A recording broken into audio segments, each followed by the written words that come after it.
All right, here we are after a long break. We are back with a really cool catch up on an amazing company called Vita. This is our second time hanging with Lyle Pratt, CEO and founder over there. We are investing again through Lightning Ventures. We are following on, is what they would say.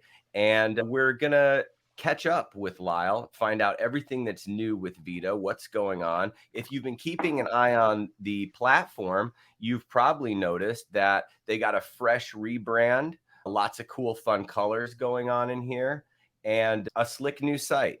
So when we talked last time, there was a lot of different things going on in the platform as far as your own link page, which is still there, some early calendar sort of scheduling to monetize. I've actually been booked myself, believe it or not. Been playing around with that. Calls, the app works beautifully, and a lot of other things. But Lyle and the team has been very busy. So before I frame it, Lyle, how the heck are you today? Great, doing well, Mike. Happy to be back, participating with Lightning Ventures. And yeah, we've had a ton of new things released over the past few months. And, our goal for being the easiest way for anyone to monetize their time and earn Bitcoin online is we're turning that vision into a reality more and more every day. All right. So Lyle is a repeat founder that has been through this before with some successful exits. If you remember our last video, which we can hopefully link below somewhere, we had Noah and Brandon on. And one compliment that I want to pay Vita, the Vita team collectively, and it's a very good sign, is that they are so on top of every little feedback with their platform. So believe it or not, some VCs and investors, they don't use any of the products that they invest in and they have no idea. So we do our best to actually try to use these things. A lot of times if we're having a team meeting for Lightning Ventures, I'll just spin up a Vita room and I'll send it to our group. And sometimes things happen. Hey, there's a little issue with this mic or this doesn't happen. And immediately Lyle and the team is always on top of it. In fact, I remember one time specifically, I think it was past 10:30 at night, and Lyle actually hopped in a Zoom room with Seb and myself to look at something real time. And I get responses from Brandon, Noah. Brandon's on it. This is fixed, and that's a really good sign. Those things don't collect dust. So Yeah, kudos yeah, and yeah. compliments. I mean, it's a super important part of building, early products. You can't wait too long to get something out there before you collect feedback, and you can't be scared of, users finding little issues. But the most important thing is fixing them quickly when they do find them. So yeah, thanks for all your feedback, Mike. And that's great for all founders. You should ask for that feedback. You should welcome it from your users. And that's one of the cool things about having a syndicate or having many individual investors that have a direct contact or ability to contact an early stage company is that they can listen, right? Try sending an email to someone at JetBlue about their website breaking. All right. So let's get to the exciting news. And that is Vita is closing out a $3 million seed round. This is an official seed round. This is a big moment. This is a big moment for a company. And congrats to everyone who invested in our previous Lightning Ventures deal because your safe note is now converting to equity. Okay. And we can talk about all that on another video, but it's a good sign. That's what you want to see. This is what's known as a qualified financing round. All right, which would be over $1 million. So all the previous investors that maybe invested in the pre-seed or that small little tranche extension that we worked with Lyle on, they're all converting into equity for this big priced round. Okay. So that's a big deal. That's a congrats for the company. And they'll probably get that nice oversubscribed headline when that press release goes out because it filled up and we have a lot of titans in the round. I'm not going to talk all over this thing. I'm going to let Lyle do it. But do you want to talk about the current raise, where you're at, anything that you're allowed to divulge to us? Yeah, sure. Yeah, so we're closing out this $3 million round. It's led by Stillmark. Elise at Stillmark has been incredible to work with. We've been talking with her for a few months now. She, caught on to our vision. She's totally aligned with what we're working on. She has a lot of confidence in myself and the rest of my team members, Brandon and Noah. We're all experienced founders, experienced businessmen. We've done this before, and I think she recognized that. And with such a good lead investor like Stillmark, the rest of the round filled up pretty quick. We have lots of other good participants. TVP participated as well as Timechain out of the UK and 1031, and Lightning Ventures. So we're very excited. We've got a lot of runway to continue innovating and continue building momentum over the next couple of years. And you're going to be seeing a lot of more of the same, a lot of moving quickly, a lot of product innovation, a lot of experimentation, and a lot of growth. All right. So in case anybody missed that, let's just highlight the party round fun of Bitcoin who's who that we have in here. So TVP, Trammell Venture Partners, by the way, they had a great report they released the other day about Bitcoin and the future of venture capital for Bitcoin. Trammell Venture Partners is investing again. Stillmark, Elise Colleen, and Vikash, who are very supportive of Lightning Ventures and are fantastic people to work with, absolute titans. They're leading this round, okay, with the largest check. And then 1031 is also participating. That's their first time entering and joining the cap table. Okay, these are all Bitcoin-only VC all-stars. That's the who's who right there. And then sort of newer is Timechain, which I guess was just confirmed. And that's Alex, right? Yeah, Timechain is I guess you could call it sort of a sub fund of Concentric, which is a pretty big venture fund out of Europe, and had a lot of great conversations with Alex from Timechain. Loved their vision for Bitcoin and how they want to invest in the ecosystem and help it grow. And we were very aligned in that, and I was happy to have them come in. All right. So let's go to big headlines. All right. Vita believes that the Lightning Network instant settlement is going to reshape global communications.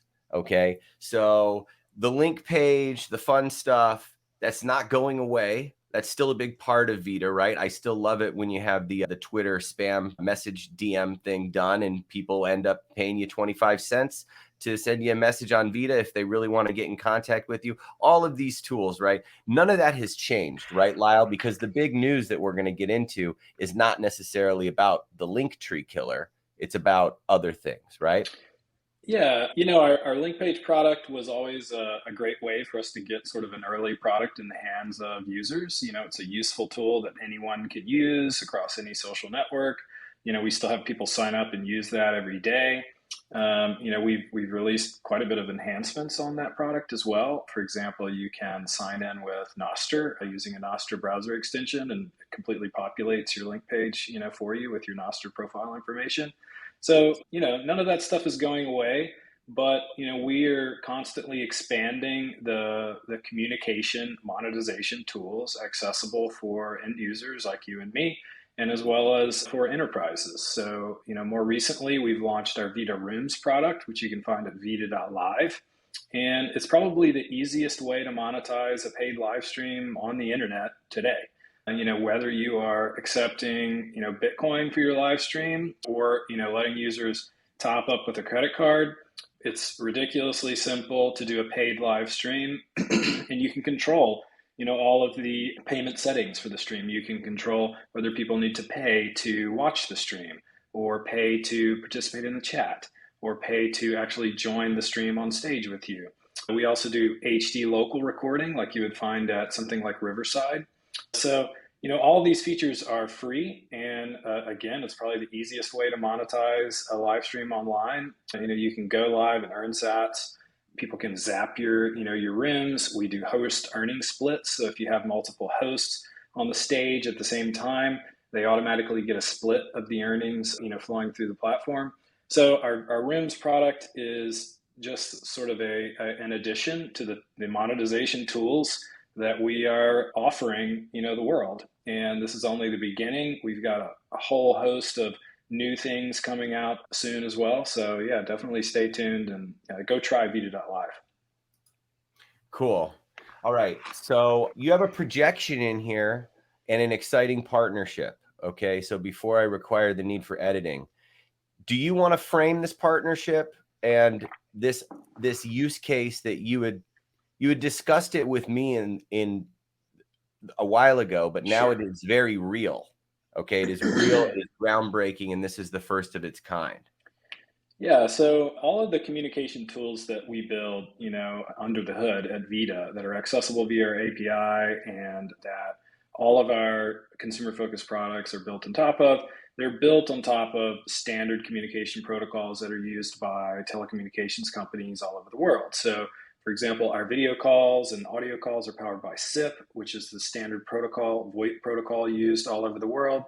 And our communication tools let you settle the value of communication flowing through of digital communication, flowing through the internet in real time with Bitcoin. That's fundamentally what the base of our platform does. So that's not only useful for end consumers like you and me, like if I want to pay to call you or pay to participate in your live stream or your video room, it's also useful for enterprises who are operating telecommunications businesses because telecommunications businesses, they have settlement risk like a lot of other kinds of businesses that exist online. A lot of people don't realize this, but if you make an international phone call, somebody is incurring costs, every minute that that phone call is active. Somebody is taking on costs and they're taking on risk to send that call to its end destination. So part of our vision is to not only enable consumers to monetize their time, but it's also to enable tools for enterprises to reduce the settlement risk as they handle communication that flows through their networks. So one of the first things we're doing is partnering with a company called Has out of Mexico. They're a little small telecommunications company, but they're going to be using our platform to settle the value of international communication flowing through their telecommunications network. And it's a first as far as I know. Using Bitcoin, the Lightning Network, to settle the value of traditional telecommunication flowing through PSTN. So we're excited about it. It's the very beginning. It's an early partnership, but it definitely will paint a good picture for the types of enterprise customers that we'll be approaching over the coming months. So what does this mean on a dollars and cents as far as you think a projection for a small regional telco that might add this? Okay. I mean, besides trimming inefficiencies, is this going to be a significant lift on their side as far as their loss of revenue? Yeah, I mean, it depends a lot on the telecommunications company. It depends a lot on the type of traffic that they handle. But, in my previous gig, working for the largest wholesale telecom operator in the world by volumes, telecom fraud and settlement risk was a huge issue for us. We would, and sometimes, wake up with a $250,000 fraud bill, that was sent through our network. And because we were the intermediary for that traffic, the cost and the risk is on us. So the elimination of risk like that at scale is a really big problem. Telecom fraud and settlement issues is $20+ billion global issue a year. So depending on the telecommunications carrier, the problem could be bigger or smaller. But the nice thing about this is by removing the settlement risk of these communications that are flowing through your network, you can take on customers that you wouldn't necessarily otherwise take on. So, or perhaps you would require those customers to put up, a big bond in order before they could use your service. So you expand the footprint of customers that you can accept by eliminating this risk, which is huge for these regional carriers. So is that more prominent in places like Latin America or other parts of the world? Does this exist everywhere? Like geographically, where are the telcos most affected by this? Yeah, it happens a lot in international traffic, but it also is an issue here in the States. Even in the U.S., there are still high cost area codes. Think like I don't know, places in the middle of nowhere, or perhaps Indian reservations, or like places like that still have high costs associated with delivering phone calls to those destinations. And where you have high costs, you also have high risk, high settlement risk. So It's definitely a global problem. So is this your first API partner? Yeah, I would say so. We've had a few other API use cases, but this is probably, the first one. So some of the projections here are pretty lofty for, ARR in the coming right around the corner by, 2024, by this time next year, some of these numbers are huge. Yeah. How do you get there? How does that happen? How do you get from 0 to 7 figures? Well, an important part of it is finding product market fit, in an industry and for a use case that, that is highly valued. So, we've set high, lofty goals over the next couple of years. If you don't have high, lofty goals, you're not going to reach them. But, we definitely plan on having significant seven-figure ARR. And he's done this before, so he may do it again. Okay, so one thing that's been kind of fun is the use case for live events. So we talked about it in the video before, but now it's actually happened. I think it may have happened a couple times, and it might be happening coming up again.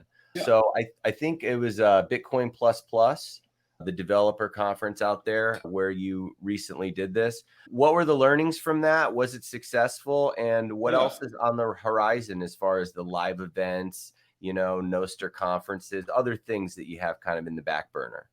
Yeah, absolutely. Our Vita.Live product, again, as I've said, is the easiest way to monetize a live stream online. Whether you are a Bitcoiner and your audience is Bitcoiners or not, it just is the easiest way to do a paid online event.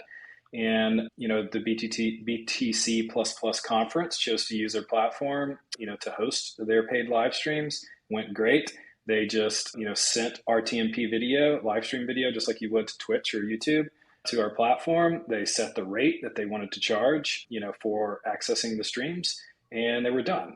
They received Bitcoin, in their wallets as people consumed their streams. So, we definitely think live events, live video events, is a good market niche for us to pursue, over the coming months. And if you're putting on a conference and you need an easy way to, host a paid event, hit me up because we've got the platform for you.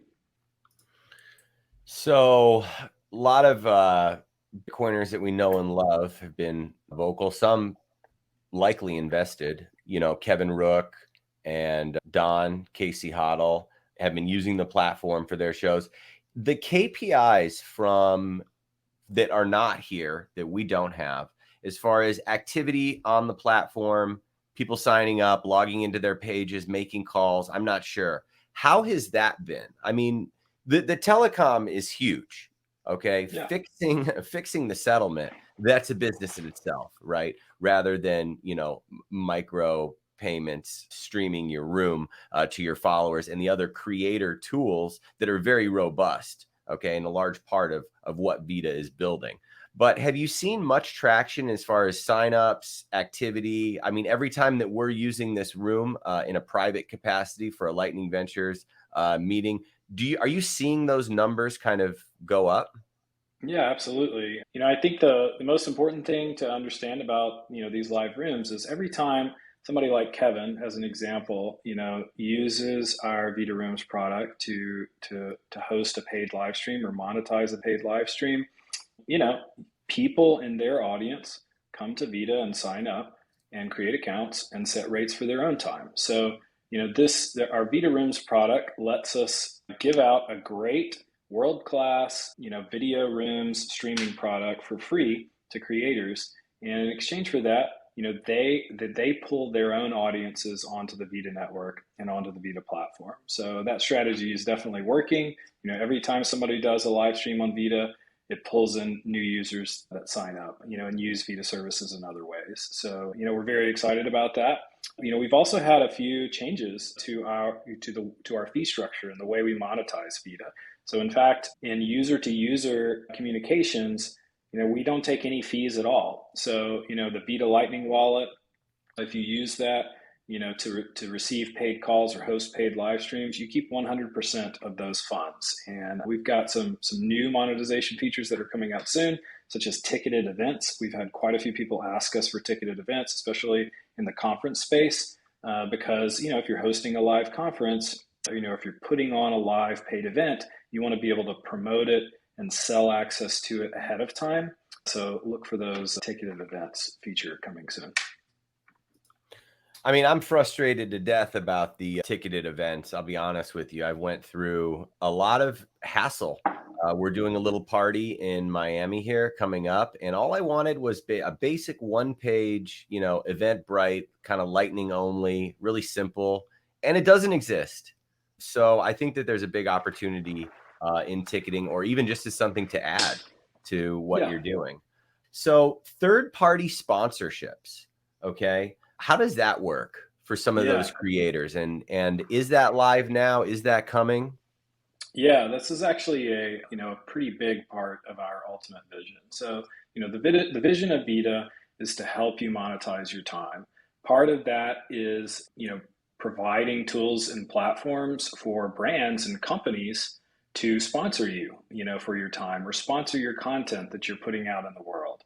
And so Vita sponsorships are pretty simple. Basically, it lets a brand fund a wallet that pays out to the host of a room and to the audience in a room Bitcoin for producing and consuming the content.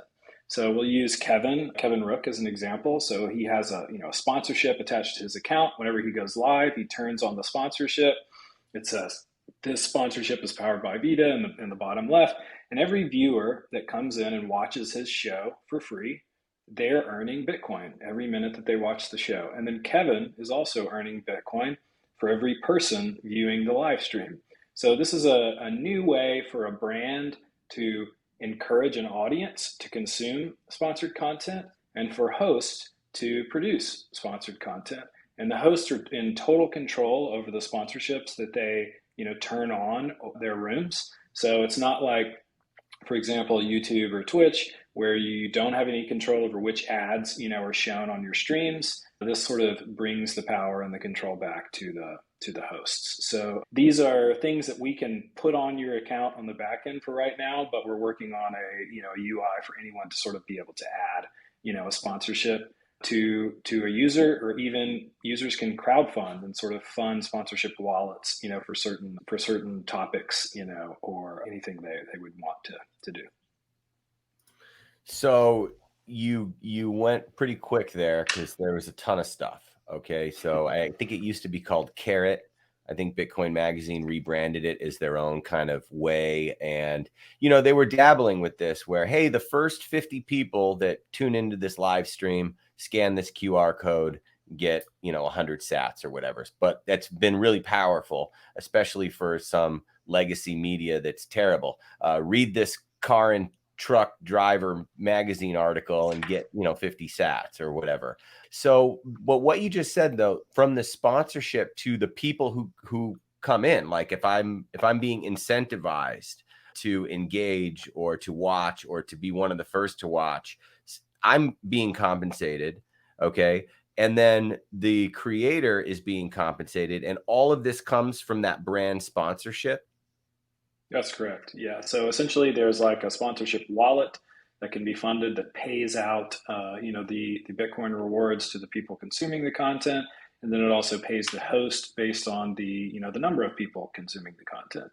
So it's it's an easy way for us to incent creators like Kevin to come and use Vita Rooms to record their podcast or turn their previously stale podcast recordings into dynamic live shows. So it's a sort of a win-win situation, for the content creators, the content audience, and then also Vita as a platform.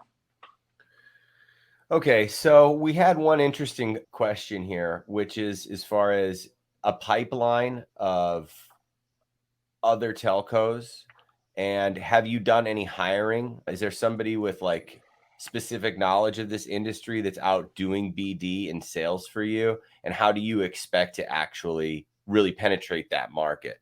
I mean, how did this deal come about, Lyle? Yeah, Brandon's one of the co-founders of Vita. We come from a telecom background, at least over the past 5 years or so. We worked for the largest wholesale operator in the world. We've done a number of things inside of telco organizations. I mean, I've led product teams, I've led API dev teams, I've led machine learning teams inside of telcos, and I've also led strategic sales teams, holding the hands and big customers like Google and Microsoft and Amazon, So we have a lot of experience in the industry and a lot of contacts already. So at this time, we don't feel the need to, bring on such a BD person. But we do have some other hiring announcements here over the next few weeks. So is that a wait and see for the case study and get some real numbers that you can then go out and shop? Yeah, I mean, the case study is a big part of that. We need to have the API being used out in the wild, with numbers and savings and fraud risk reductions that we can point to. So, it's selling into big carriers isn't, going to be a super fast, process. It's typically longer sales cycles. And, we need to sort of lay the appropriate foundation for attacking that market. Okay.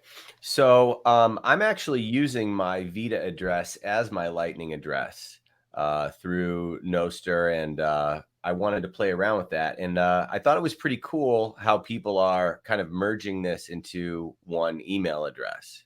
Andre, I think, it was a big part of that. And Saylor had the tweet and whatever. And you responded to me. I was curious. And you had said that if people email my Vita email address, what would happen? If somebody emails your Lightning address, what happens, Lau? Yeah, somebody emails your Vita address, which is a working email address as well as a Lightning address. And it's actually a working SIP address too. So it's a VoIP address as well. They're going to get a response. If they don't have a registered Vita account, they're going to get a response that says, hey, this person is charging access to their inbox effectively, and sign up for Vita and add some funds if you want your email to go through to this address. So there's no reason why a Lightning address cannot be a paywalled email address, and that's why we added that functionality. Cool. And I think the future of that world is pretty bright. So some of these other things that are kind of in the platform, but not in the forefront right now, but some of us have been playing around with. So the calendar type of stuff. Are you still putting a lot of resources into tweaking that? Have you been getting much traction with that? I mean, I know I've had a few bookings, right? Whether they're Web3 people or not, I still like to go through with it and chat with them. What's going on with some of these other things? Yeah. I mean, we have a whole host of monetization features on Vita, including the ability to schedule, or book a paid room, with anyone on the platform. So imagine you are a podcaster, you're hosting a show, somebody like Kevin, and somebody watches your live show, and then they have a question and they want to ask you, some questions about the show.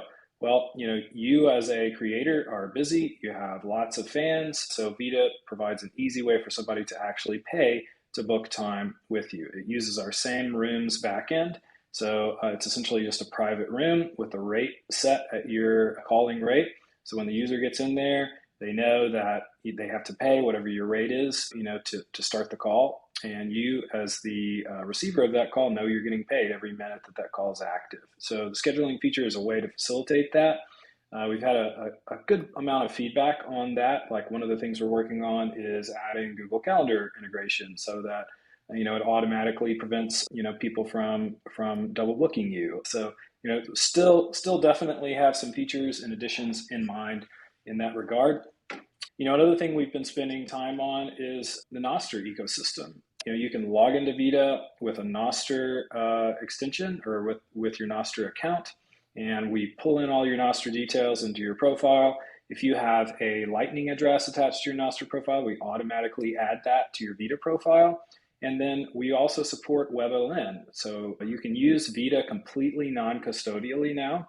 So you don't have to depend on us to deposit funds.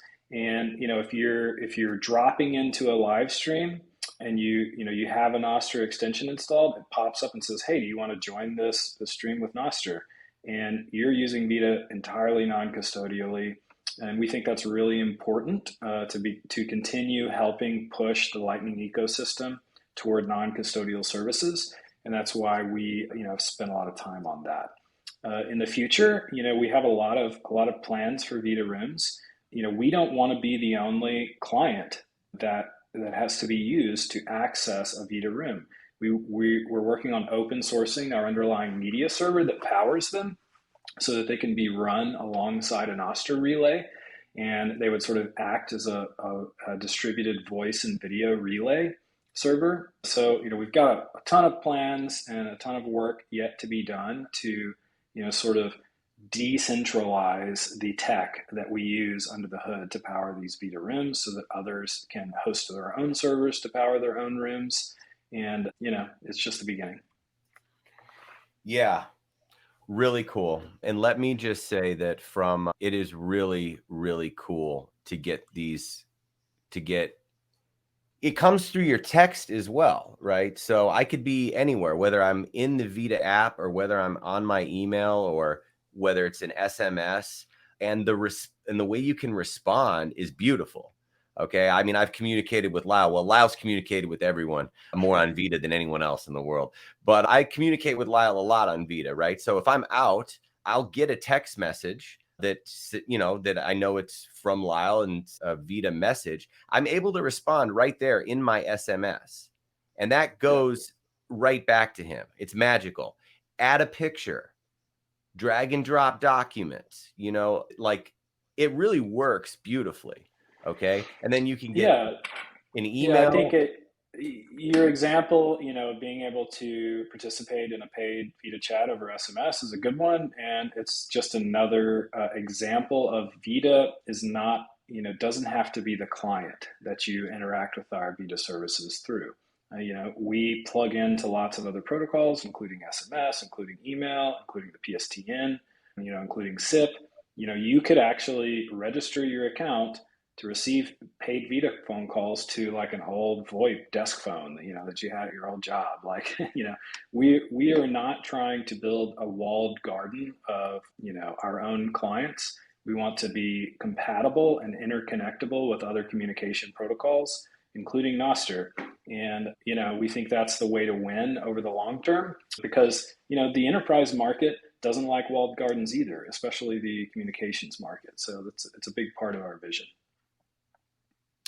So we are really excited. And, I can't wait until some of these other integrations, right? LinkedIn is absolutely the worst for spam. My God. The Twitter thing is great. I'm not sure if they closed their API, if you're still able to work with that. I know they were going through some API changes. And then email, right? I mean, the big challenge is to keep your existing email address and work with these Vita tools that Lyle and the team are coming out with to eventually filter all that garbage that you don't want, but still have access to the people that you want. That's the hard part. If Michael Saylor sends you an email and he's not in your address book, I would hate to miss that email. And, the likelihood of him signing up for Vita and paying 21 cents to get something to me is unfortunate, right? But they're solving a lot of these things.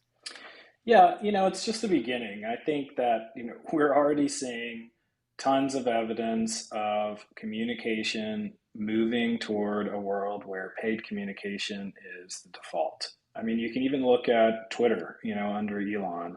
He's publicly said that they're going to have paid DMs. Just yesterday, he announced that they're going to have voice and video calling. If they have paid DMs, they're probably going to have, paid voice and video calls.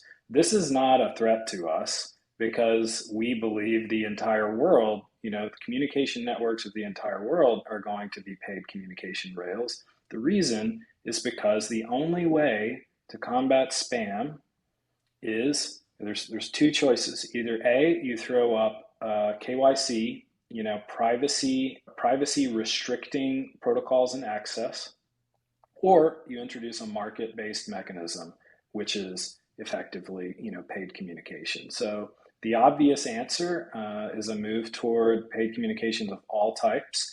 And what that means is that, there are going to be more email providers offering, paywalled email addresses that we can automatically interconnect with.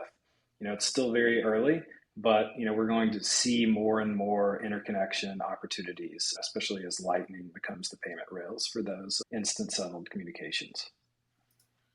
Oh man, this is great. We're going to end it in less than 40 minutes. This is wonderful. Okay, so real quick, just to close out the team, they couldn't make it today because they're too busy building the future. Brandon Robinson, who was on our last call, and Noah Hayes, 3 co-founders, all powerhouse. We'll have to check in with Noah, who just debuted a mustache on our last stream.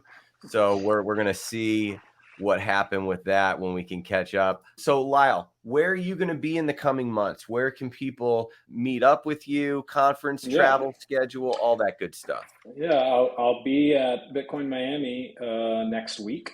So definitely reach out. If you know Mike, and don't have my contact information for some reason, you can. I'm sure we can get connected in some way. You can pay to send Lyle a message on. Pay to send Lyle a message. Yeah, you can contact me on Vita. So just reach out if you want to meet up. I'll be there, and I look forward to talking.